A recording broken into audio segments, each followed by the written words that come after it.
Hola, soy Raúl Jeremías Soriano Gómez y te invito a escuchar esta explicación. El Evangelio es de Lucas, capítulo 1, del 1 al 4, y capítulo 4, del 14 al 21. Muchos han tratado de escribir la historia de las cosas que pasaron entre nosotros, tal y como nos la ha transmitido los que vieron desde el principio y que ayudaron en la predicación. Yo también, ilustre Teófilo, después de haberme informado minuciosamente de todo, desde sus principios, pensé escribírtelo por orden, para que veas la verdad de lo que se te ha enseñado. Después de que Jesús fue tentado por el demonio en el desierto, impulsado por el Espíritu, volvió a Galilea, iba enseñando en las sinagogas. Todos lo alababan y su fama se extendió por toda la región. Fue también a Nazaret, donde se había criado. Entró en la sinagoga, como era de su costumbre hacerlo los sábados, y se levantó para hacer la lectura. Se le dio el volumen del profeta Isaías, lo desenrolló y encontró el pasaje en que estaba escrito: El Espíritu del Señor está sobre mí, porque me ha ungido para llevar a los pobres la buena nueva, para anunciar la liberación a los cautivos y la curación a los ciegos, para dar libertad a los oprimidos y proclamar el año de gracia del Señor. Enrolló el volumen, lo devolvió al encargado y se sentó. Los ojos de todos los asistentes a la sinagoga estaban fijos en él. Entonces comenzó a hablar diciendo: Hoy mismo se ha cumplido este pasaje de la Escritura que acaban de oír. Esta es palabra de Dios. Honor y gloria a ti, Señor Jesús. La primera lectura es del libro de Nehemías, capítulo 8, del 2 al 4, del 5 al 6 y del 8 al 10. En aquellos días, Esdras, el sacerdote, trajo el libro de la ley ante la asamblea, formada por los hombres, las mujeres y todos los que tenían uso de razón. Era el día primero del mes séptimo, y Esdras leyó desde el amanecer hasta el mediodía, en la plaza que está frente a la puerta del agua, en presencia de los hombres, las mujeres y todos los que tenían uso de razón. Todo el pueblo estaba atento a la lectura del libro de la ley. Esdras estaba de pie sobre un estrado de madera, levantado para esta ocasión. Esdras abrió el libro a la vista del pueblo, pues estaba en un sitio más alto que todos. Y cuando lo abrió, el pueblo pues estaba en un sitio más alto que todos, y cuando lo abrió el pueblo entero se puso de pie. Esdras bendijo entonces al Señor, el gran Dios, y todo el pueblo, levantando las manos, respondió amén. E inclinándose, se postraron rostro en tierra. Los levitas leían el libro de la ley de Dios con claridad y explicaban el sentido, de suerte que el pueblo comprendía la lectura. Entonces, Nehemías el gobernador, Esdras el sacerdote y escriba, y los levitas que instruían a la gente dijeron a todo el pueblo: Este es un día consagrado al Señor nuestro Dios. No estén ustedes tristes ni lloren, porque todos lloraban al escuchar la palabra de la ley. Vayan a comer espléndidamente, tomen bebidas dulces y manden algo a los que nada tienen, pues hoy es un día consagrado al Señor nuestro Dios. No estén tristes, porque celebrar al Señor es nuestra fuerza. Esta es palabra de Dios. Te alabamos, Señor. La segunda lectura es tomada del libro de la primera carta del apóstol San Pablo a los Corintios, capítulo 12, del 12 al 30. Hermanos, así como el cuerpo es uno y tiene muchos miembros, y todos ellos, a pesar de muchos, forman un solo cuerpo, así también es Cristo. Porque todos nosotros, seamos judíos o no judíos, esclavos o libres, hemos sido bautizados en un mismo espíritu, para formar un solo cuerpo, y a todos se nos ha dado de beber el mismo espíritu. El cuerpo no se compone de un solo miembro, sino de muchos. Si el pie dijera: no soy mano, entonces no formo parte del cuerpo. ¿Dejaría por esto de ser parte del cuerpo? Y si el oído dijera: puesto que no soy ojo, no soy del cuerpo, ¿dejaría por eso de ser parte del cuerpo? Si todo el cuerpo fuera ojo, ¿con qué oiríamos? Y si todo el cuerpo fuera oído, ¿con qué leeríamos: ahora bien, Dios ha puesto los miembros del cuerpo, cada uno en su lugar, según lo quiso. Si todos fueran un solo miembro, ¿dónde estaría el cuerpo? Cierto que los miembros son muchos, pero el cuerpo es uno solo. El ojo no puede decirle a la mano: no te necesito, ni la cabeza a los pies: ustedes no me hacen falta. Por el contrario, los miembros que parecen más débiles son los más necesarios, y a los más íntimos los tratamos con mayor decoro, porque los demás no los necesitan. Así formó Dios el cuerpo, dando más honor a los miembros que carecían de él, para que no haya división en el cuerpo y para que cada miembro se preocupe de los demás. Cuando un miembro sufre, todos sufren con él, y cuando recibe honores, todos se alegran con él. Pues bien, ustedes son el cuerpo de Cristo y cada uno es un miembro de él. En la iglesia, Dios ha puesto en primer lugar a los apóstoles, en segundo lugar a los profetas, en tercer lugar a los maestros, luego a los que hacen milagros, a los que tienen el don de curar a los enfermos, a los que ayunan, a los que administran, a los que tienen el don de lenguas y el de interpretarlas. ¿Acaso son todos apóstoles? ¿Son todos profetas? ¿Son todos maestros? ¿Hacen todos milagros? ¿Tienen todos el don de curar? ¿Tienen todos el don de lenguas y todos la interpretan? Esta es palabra de Dios. Te alabamos, Señor.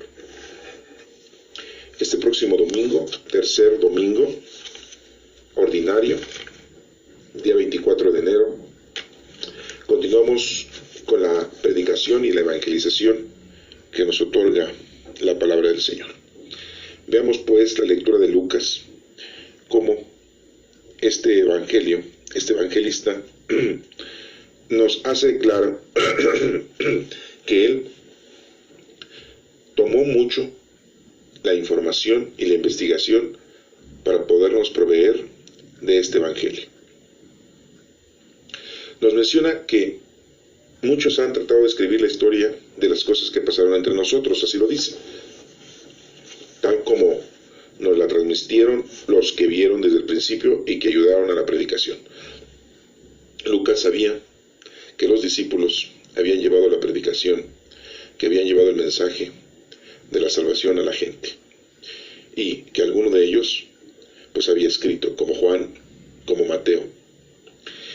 Así lo menciona él, y que pues desde el principio ellos sí estuvieron con nuestro Señor Jesucristo. En cambio Lucas no estuvo con nuestro Señor Jesucristo.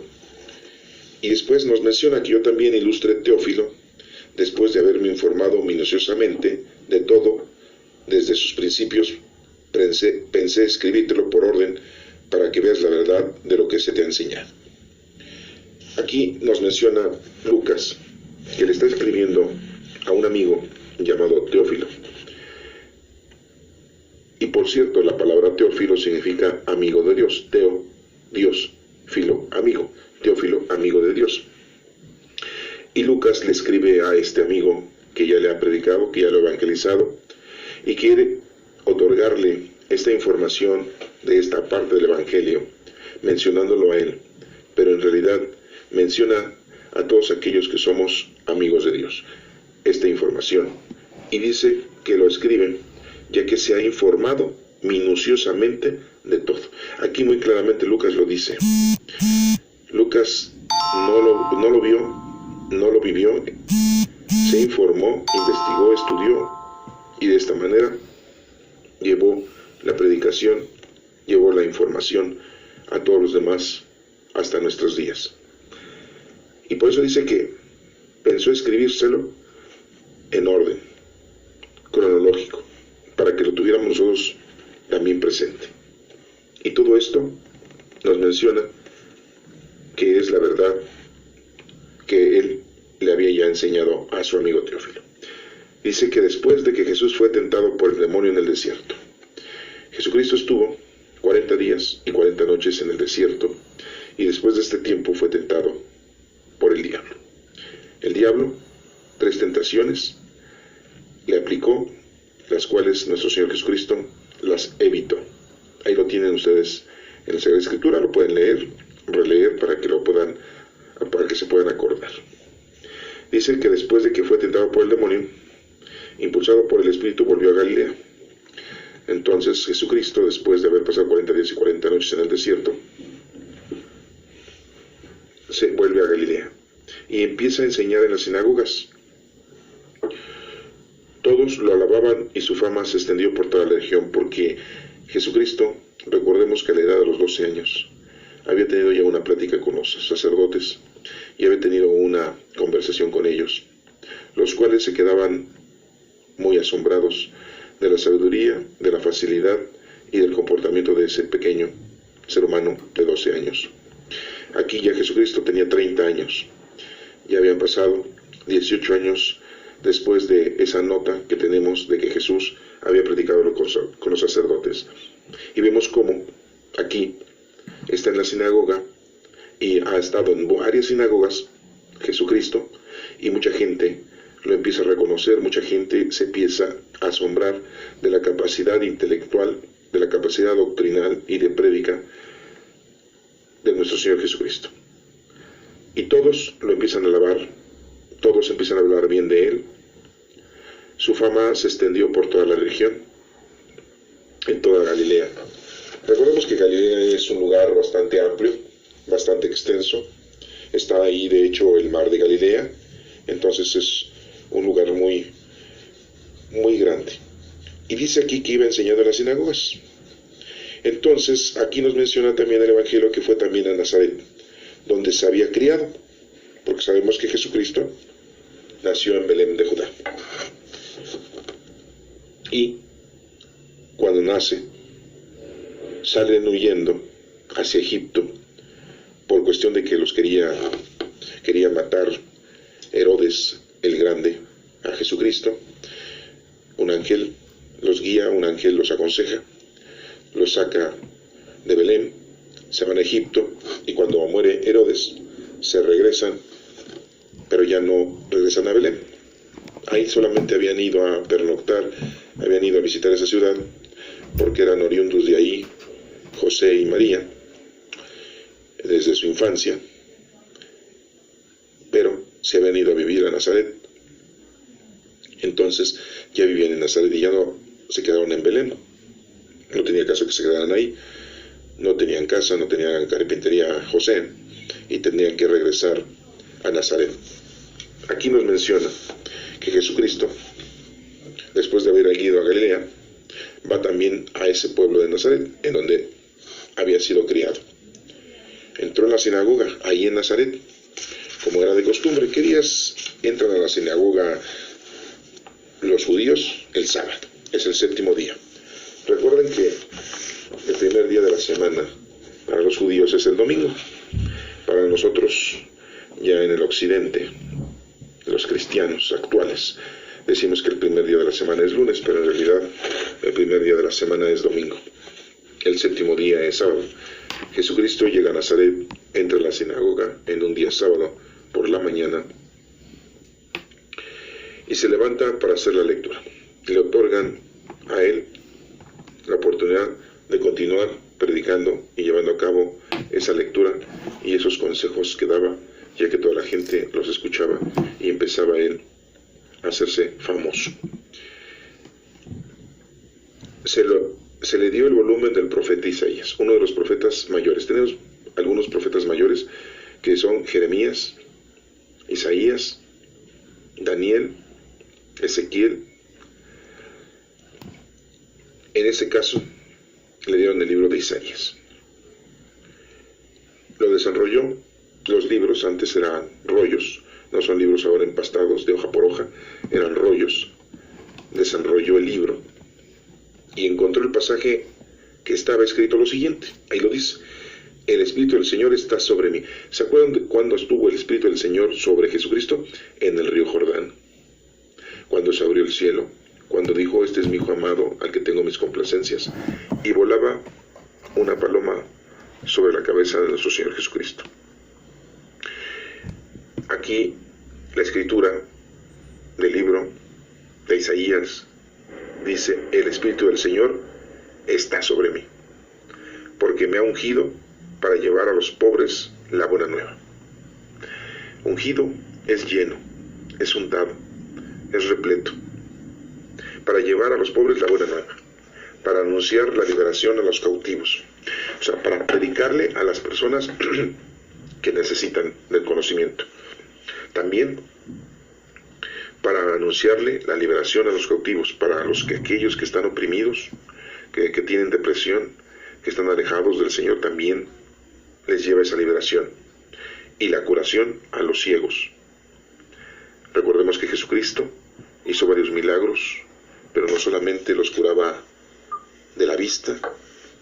¿Se acuerdan de aquel ciego de nacimiento que estaba en el templo, que le dijo Jesús, después de haberle puesto lodo en los ojos, que se fuera a lavar a la pileta de Siloé, y recobró la vista? Y muchos otros ciegos más, que les devolvió la vista. Pero no solamente les devolvió la vista de una forma física, sino también espiritual.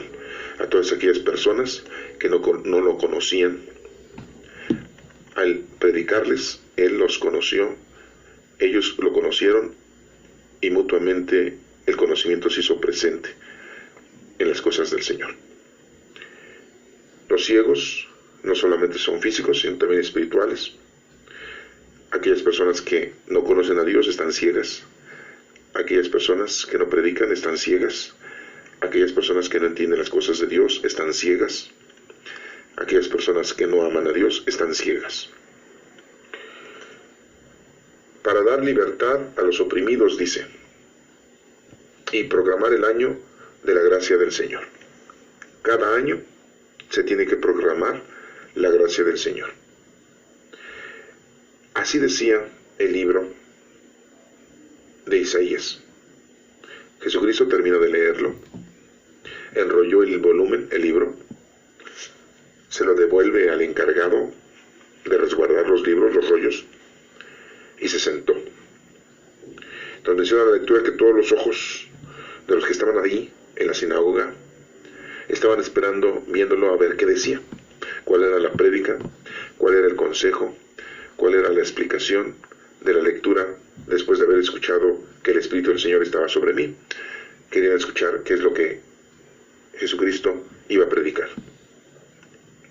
Entonces comenzó a hablar diciendo, Jesucristo, y dijo, hoy mismo se ha cumplido este pasaje de la Escritura que acaban de ver. Cuando nosotros tenemos al Espíritu Santo, desde el momento que somos bautizados,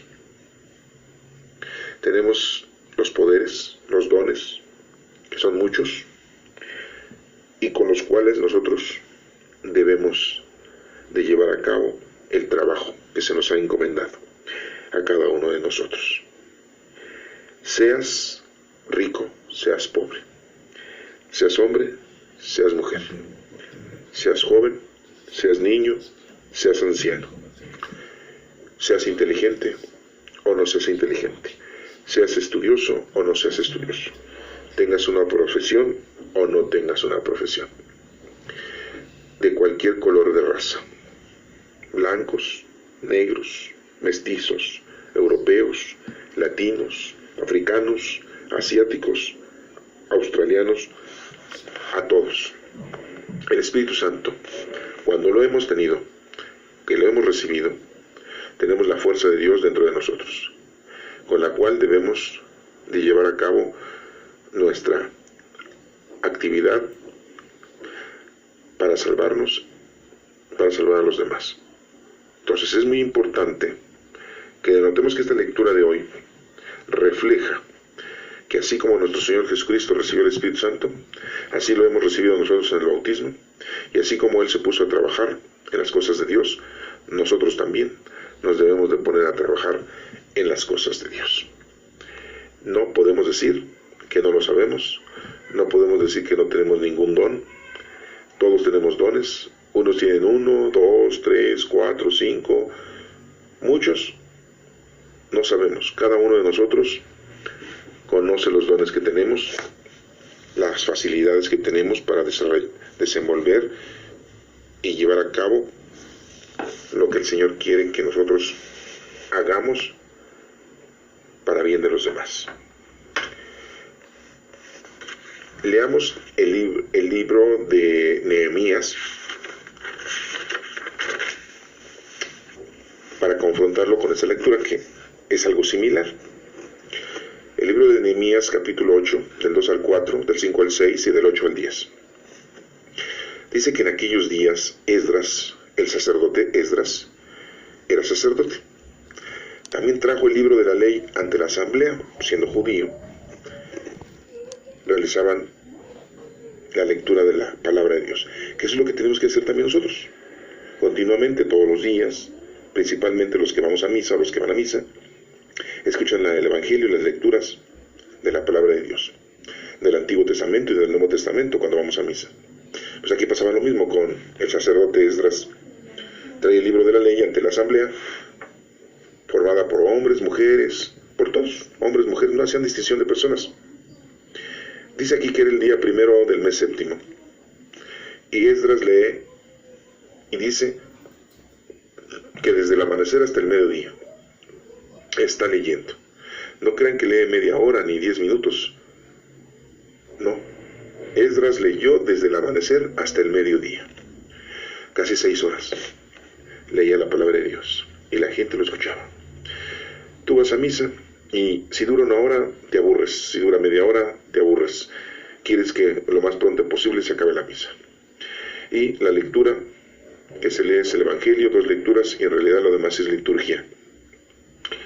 Y el presbítero, el sacerdote, nos da una explicación. Aquí vemos cómo Esdras, el sacerdote, desde el amanecer a las 6 de la mañana hasta las 12 del día, lee la palabra de Dios. Y no nos dice que estuvieran aburridos, ni que estuvieran cansados. Dice, en la plaza que está enfrente a la puerta del agua, en presencia de los hombres y de todas las personas. Todo el pueblo estaba atento a la lectura del libro de la ley. Eso es lo que debemos hacer, siempre estar atento en escuchar la palabra de Dios para aprender. Tenemos 73 libros en la Sagrada Escritura. Debes de leerlos, debes de estudiarlos, debes de entenderlos y después interpretarlos. Son 4 cosas, Y tenemos libros proféticos, tenemos libros didácticos y tenemos libros históricos. Pues tienes mucho que hacer para que te pongas al día y ya deja de estar viendo la televisión, de estar viendo los partidos de fútbol, de estar leyendo el periódico, de estar leyendo las revistas, de traer el celular en la mano, de traer la tablet, de traer la laptop, de estarte distrayendo con tantos juegos en las redes sociales. Debes de hacer a un lado, no es que no lo hagas, sino debes de darle la oportunidad a tu vida de aprender las cosas importantes que el Señor quiere que tú conozcas. Y aquí nos menciona que todos estaban atentos a la lectura del libro de la ley. Esdras, el sacerdote, estaba de pie sobre un estrado de madera, levantado para esa ocasión, para que toda la gente lo viera y lo pudiera escuchar. Esdras abrió el libro a la vista del pueblo, pues estaba en un sitio más alto, precisamente para que todos lo vieran. Y toda la gente se puso de pie. Por eso en misa, cuando se lee el Evangelio, toda la gente se pone de pie. Esdras, el sacerdote, bendijo entonces al Señor, el gran Dios, y todo el pueblo, levantando las manos, respondió amén. Es como una alabanza que hacemos, bendito sea Señor, y todos decimos amén, así sea. Amén significa así sea. Inclinándose, se postraron rostro en tierra. Hicieron una inclinación de adoración a nuestro Padre Dios, no a ninguna imagen. No te debes de hincar ante ninguna imagen, no debes de besar ninguna imagen, no debes de adorar ninguna imagen, de ninguna índole, ni los santos, ni las santas, ni los ángeles, ni a nuestra Santísima Madre. Al único que le debes de adorar, hincar y alabar es a nuestro Padre Dios. A ninguna imagen, recuérdalo. Y dice aquí, se postraron rostro a tierra. Los levitas eran los que conocían la palabra de Dios, la ley, leían el libro de la ley de Dios con claridad y explicaban el sentido. Esos eran los levitas, a eso se dedicaban, a escuchar, a leer y a explicar la palabra de Dios. de una manera sencilla para que la gente lo entendiera. Eso es lo que tienen que hacer los presbíteros, los pastores, los sacerdotes, los guías espirituales. De suerte que el pueblo comprendía la lectura. Si te la explican, la entiendes. Entonces Nehemías, el gobernador, Esdras, el sacerdote y escriba, y los levitas que instruían a la gente dijeron a todo el pueblo: este es un día consagrado al Señor, nuestro Dios. No estén tristes ni lloren, porque la gente al escuchar la palabra de Dios le daba sentimiento, se arrepentía, lloraban. Por eso Nehemías el gobernador y Esdras el profeta y todos los levitas le decían a la gente: vamos a consagrar este día al escuchar la palabra de Dios como un día muy importante y honorable a Dios. Y por lo tanto, como cuando vamos a misa, pues estemos alegres, estemos contentos. Hay que bañarnos, hay que arreglarnos, hay que ir bien despiertos. No vamos a ir comiendo, lógico. Vamos a llevar nuestro misal, vamos a llevar nuestra Biblia, vamos a llevar nuestro libro de oraciones para que estemos en misa, haciendo los cánticos, las oraciones, y escuchemos al sacerdote, que ojalá nos toque un sacerdote y un pastor que hable bien, que explique bien, que predique bien como lo hacen los levitas. Y no de esos padrecitos que no les importa la prédica, porque los hay. Si te encuentras uno así, pues cambia de iglesia, vete a otra iglesia. En fin, que hay muchas iglesias católicas en todo lugar. Y si ves que un sacerdote pues no te gusta cómo habla, cómo explica, pues puedes ir con otro sacerdote. Ese es un consejo que yo te doy. Vayan a comer espléndidamente, decía el gobernador Nehemías y Esdras. Tomen bebidas dulces y manden algo a los que nada tienen, pues hoy es un día consagrado al Señor. Aquí nos están pidiendo pues que hagamos un bien a los demás, que seamos felices, que beban bien, que comamos bien, y que les demos a aquellos que no tienen, que convivamos con ellos, que les regalemos también parte de lo que tenemos nosotros. Seamos compartidos, generosos. Lo podemos hacer con nuestros familiares, pues hagámoslo también con la gente que desconocemos, con la gente que no son nuestra familia. Y dice muy claramente, pues hoy es el día consagrado a Dios, no estén tristes, porque celebrar al Señor es nuestra fuerza. De esa manera, cuando ayudamos a los demás, cuando estamos contentos, cuando ponemos atención en las cosas de Dios, verdaderamente ahí estamos demostrándole a nuestro Padre Dios que lo amamos.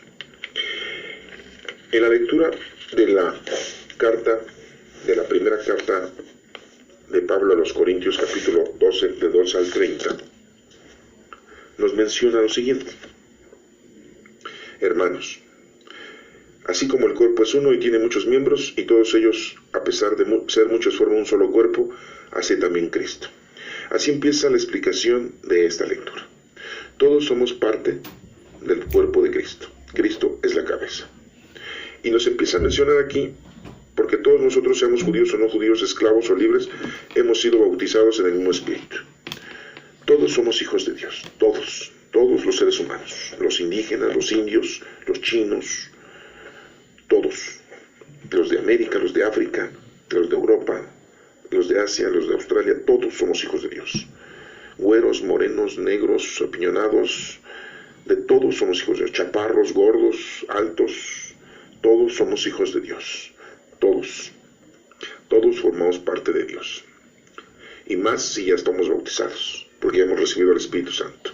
Dios no hace distinción de personas. La evangelización, cuando llegó aquí en América, y que fue una evangelización a golpes y a latigazos, no debió haber sido así. Pero bueno, equivocaciones existen en todos nosotros. También nosotros como padres evangelizamos equivocadamente a nuestros hijos o a nuestros amigos, a nuestros vecinos, y cometemos errores. De los errores aprendemos y no caigamos en continuar haciendo esos mismos errores. Aquí nos menciona que el cuerpo no se compone de un solo miembro. Pues no. ¿Cuántos miembros tiene el cuerpo? Muchos. Y nos hace una referencia, puesto que no soy ojo, no soy del cuerpo, ¿Dejaría de eso ser parte del cuerpo? Si todo el cuerpo fuera ojo, ¿con qué oiríamos? Pues lógico, ¿no? Y nos empieza a hacer una explicación con respecto a cada una parte de nuestro cuerpo. Yo quiero preguntarles a ustedes, ¿qué parte del cuerpo quieren ser? ¿Un pie para caminar y llevar la palabra de Dios a los demás? ¿Una mano para ayudar a los demás? ¿Un dedo para poder señalar la grandeza del Señor que hace en los demás? ¿Quieren ser un oído para escuchar la palabra de Dios, analizarla y entenderla? ¿Quieren ser la boca para poder llevar la doctrina de Cristo y la palabra de Dios al más necesitado? ¿Quieren ser los ojos para ver la grandeza y los milagros del Señor que cada día a nosotros nos otorga y a la gente también? ¿Quieren ustedes ser una espalda? ¿Quieren ser ustedes una pierna? ¿Quieren ser una rodilla? ¿Quieren ser una uña? ¿Quieren ser un cabello, una ceja, una pestaña? ¿Qué quieren ser ustedes? Todo tiene un significado en las cosas del Señor. Ojalá y no vayan a querer ser ustedes las infecciones, ni los parásitos, ni las bacterias de un cuerpo, porque ese es lo equívoco y lo malo. No nos menciona otra cosa más que todas las partes del cuerpo que son muy necesarias, pues es así. Y nos menciona que cuando una parte de un cuerpo sufre, pues todo el cuerpo sufre. Todos los miembros del cuerpo sufren con él. Y cuando recibe honores, satisfacciones, pues todo el cuerpo recibe también esas satisfacciones. Pues así pasa lo mismo, dice, en la iglesia. Dios ha puesto en primer lugar a los apóstoles. Bueno, pero antes de que lleguemos a esa parte, nos menciona muy claramente que todos nosotros son el cuerpo de Cristo y cada uno es el miembro de Él en la iglesia. Entonces, seamos una parte del cuerpo de Cristo, una parte del cuerpo que esté funcionando bien. No seamos higaditos. Entonces, aquí nos menciona también que Dios pone en primer lugar a los apóstoles, que es la asamblea, los 12 apóstoles, la primera iglesia. En segundo lugar, a los profetas. Y diría yo, bueno, ¿por qué no primero a los profetas y después a los apóstoles? Porque los profetas profetizaron la venida de nuestro Señor Jesucristo. Y cuando llega nuestro Señor Jesucristo, le da la primicia a los primeros apóstoles. Primero fueron discípulos, después apóstoles. Y son 12, reemplazando a Judas Iscariote con el apóstol Matías. Son 12. Y forman la primera asamblea, forman la primera iglesia, porque la iglesia somos nosotros. La iglesia no son los templos físicos. Y le decimos iglesia por decirlo o denominarlo la casa del Señor, pero la iglesia somos nosotros. Nosotros somos templos vivos del Espíritu Santo. El Espíritu Santo ya vive en nosotros desde que fuimos bautizados, desde que estábamos pequeños. Y aunque nos vuelvan a bautizar en otra iglesia, y aunque nos digan en otra iglesia cosas diferentes, ya nosotros hemos recibido al Espíritu Santo una sola vez y para siempre. No, ni nadie lo puede cambiar, porque Dios ya está dentro de nosotros. Primero aquí dice que a los apóstoles los deja como en primer lugar.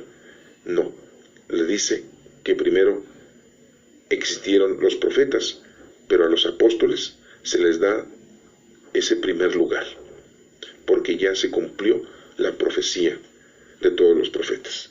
Por lo tanto, Jesucristo, aquí Lucas nos dice que Jesucristo acaba de aclarar muy claramente, Dios ha puesto en primer lugar a los apóstoles, en segundo lugar a los profetas, en tercer lugar a los maestros, pero no a los maestros de escuela, a los maestros levitas, a los maestros que conocen la palabra de Dios. Luego a los que hacen milagros. Los que hacen milagros, dirían ustedes, bueno, pues que los milagros no los hace Dios. Recordemos que la acción de un milagro es la actividad que se lleva a cabo hacia los demás.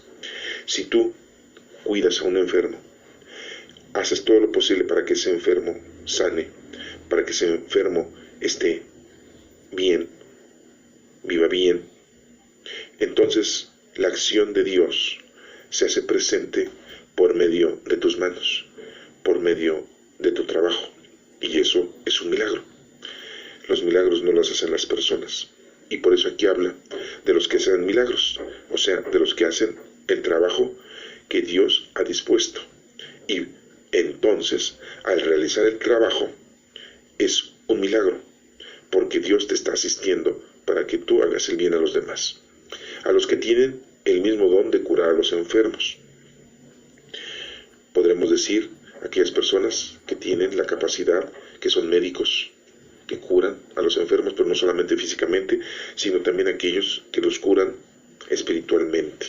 Tienen el don de curar a los enfermos, a los que ayudan, a todas las personas que hacen la caridad, a los que administran, a todos aquellos que están administrando, no el dinero, administran el conocimiento, la sabiduría, la doctrina, la palabra de Dios, el consejo. Dice, a los que tienen el don de lenguas, no es que hablen muchos idiomas, sino que puedan ellos llevar la palabra de Dios a todas las partes en donde ellos estén, no importando que las gentes a veces no entienden. Tenemos que ayudarles a comprender, a que entiendan la palabra de Dios, y a otros de interpretarlas, porque hay que interpretar, como hace rato les acabo de mencionar. Tú vas a leer la Sagrada Escritura, la vas a estudiar. Primero es leerla, después es estudiarla, después es entenderla, y después es interpretarla. Dirás, pues ¿qué es interpretarla? Interpretar es saber exactamente, de una forma teológica, que te quiere dar a entender Dios a ti, para que tú eso se lo lleves a los demás. Nos menciona aquí, ¿acaso la pregunta, ¿acaso son todos apóstoles? ¿Son todos profetas? Pues no, algunos son apóstoles. ¿Qué es un apóstol? El enviado, el que lleva ya la palabra de Dios. Un discípulo es el que está aprendiendo. ¿Qué son los profetas? Aquellos que dicen lo que va a pasar, conforme a las cosas de Dios. ¿Qué son los maestros? Los que tienen conocimiento de la ley, los que tienen conocimiento de la doctrina y saben exactamente cómo se conforma la ley. Todos aquellos que hacen milagros son aquellos que hacen las cosas, las obras de caridad, espirituales y corporales. Y ahí se hace un milagro, porque ahí se hace la voluntad de nuestro Padre Dios. Los que curan, los médicos, los que hablan en lenguas y los que interpretan, como lo hemos mencionado. Esta lectura de la carta de Pablo a los Corintios les es una invitación a aquellos, para que no se crean que están separados de Dios, para que entiendan que todos somos parte de ese cuerpo místico. Jesús es la cabeza, nosotros somos sus miembros, todos, y tenemos al Espíritu Santo. Pues nuestro trabajo consiste en que estemos unidos al cuerpo para funcionar, o sea, que estemos unidos a Dios para hacer bien las cosas. Si no estudias la palabra de Dios, ¿cómo vas a predicar? Si no conoces la doctrina de Cristo, ¿cómo vas a entender qué es lo que tienes que hacer? Si no estás unido a Dios, no puedes hacer obras de caridad por tu lado. Entonces, debes de tener una consideración muy plena de que debemos de estar unidos para tener vida. Las ramas que se arrancan de un árbol se secan. Si tú estás lejos del árbol de Dios, del árbol de la vida, te secas. Tienes que tener conocimiento de las cosas de Dios. Debo de decirles y darles un consejo. Debemos de tener mucho cuidado, porque hay muchos que dicen que están con Cristo y es mentira. Lo dijo en el Evangelio nuestro Señor Jesucristo. Habrá muchos que estarán disfrazados de ovejas, pero en realidad por dentro son lobos y te mienten. Y tú dirás, ¿cómo es posible eso de que haya sacerdotes, que haya presbíteros, que haya pastores, que haya guías espirituales y que en realidad sean falsos? Sí los hay. Por eso debes de tener mucho cuidado. Para esto Tenemos la Sagrada Escritura, tenemos la forma de cómo interpretarla, teniendo una Sagrada Escritura en donde te explique la Sagrada Escritura qué significa cada uno de los versos, cada una de las informaciones que se te están proporcionando, por si estás muy lejos de un sacerdote o un pastor que te pueda explicar. Es muy importante que hagas la oración del Espíritu Santo para que con esta tú puedas entenderla e interpretarla correctamente. El consejo es de que debes de hacer oración para poderte conectar, comunicar con Dios. Es como un teléfono. La oración que hagas es la forma de cómo comunicarte con Dios. Pedirle al Señor que te dé la forma correcta de interpretar, de entender la palabra de Dios, y no que la malinterpretes. Si un guía espiritual te está guiando equivocadamente, es como dice el Evangelio, si un ciego guía a otro ciego, pues los dos se van a caer. Entonces, debemos de tener mucha consideración en que al leer, al estudiar, al tener conocimiento de la doctrina, lo debemos de hacer conforme a la fuerza, a la espiritualidad, a la comunicación que tengamos nosotros con el Espíritu Santo. Vivimos la época del Espíritu Santo. Por lo tanto, hagamos oración al Espíritu Santo y conectémonos con Él para que podamos entender bien. Las lecturas de este próximo domingo, día 24 de enero del 2016, tercer domingo ordinario, nos están pidiendo que seamos cuerpos completos, todos, que seas tú una parte de ese cuerpo y que te pongas a trabajar. Recuerda, la cabeza es nuestro Señor Jesucristo. El Salmo responsorial dice: tú tienes, Señor, palabras de vida eterna. Pues sí, siempre nos está ofreciendo la vida eterna. La ley del Señor es perfecta del todo y reconforta el alma. Si tú lees la Sagrada Escritura, te vas a reconfortar, te vas a sentir bien. Inmutables son sus palabras del Señor y hacen sabio al sencillo. Tú a lo mejor te sientes que no tienes una preparación, que no estudiaste, pero a eso no, Dios no le interesa. Tú puedes leer la Sagrada Escritura, puedes hacer oración y para ti te va a llenar el Espíritu Santo de conocimiento e inteligencia. En los mandamientos del Señor hay rectitud. Recuerda que los mandamientos de Dios son para ti, para que te ayuden y no son para que te condenen. Los mandamientos son para que tú entiendas qué es y cómo debes de hacer las cosas. Y la alegría para el corazón debe de ser esos mandamientos y no lo contrario. Hay mucha gente que sufre porque dice que ha cometido muchos pecados, que ha violado muchos mandatos, y no. Son luz los preceptos del Señor, ¿sí? La ley, los preceptos te aclaran, te dan una luz, te sacan de tus tinieblas, de tus errores, de tu ignorancia, para alumbrar el camino, para que el camino de la vida lo vayas teniendo tú de una manera perfecta, sana y feliz. La voluntad de Dios es santa y para siempre estable.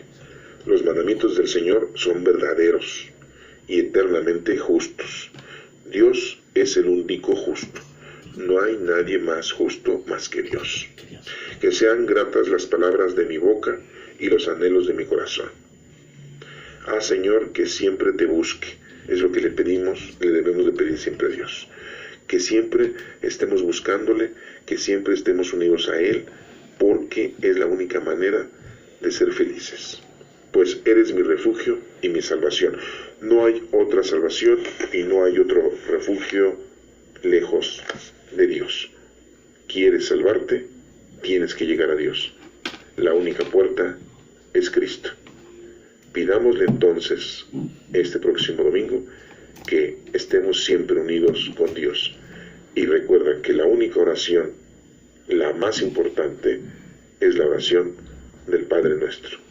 E invoca al Espíritu Santo para que con Él podamos entender y entiendas la verdadera misión que Dios ha dispuesto en ti. Que Dios te bendiga.